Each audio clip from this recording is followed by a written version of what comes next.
just wanna live. God protect me. I just wanna live.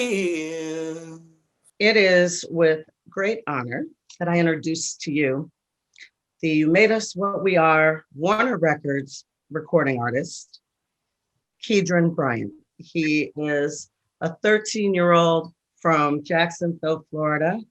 His song, I Just Want to Live, was actually penned by his mother, Miss Janetta Bryant, who's also joining us tonight.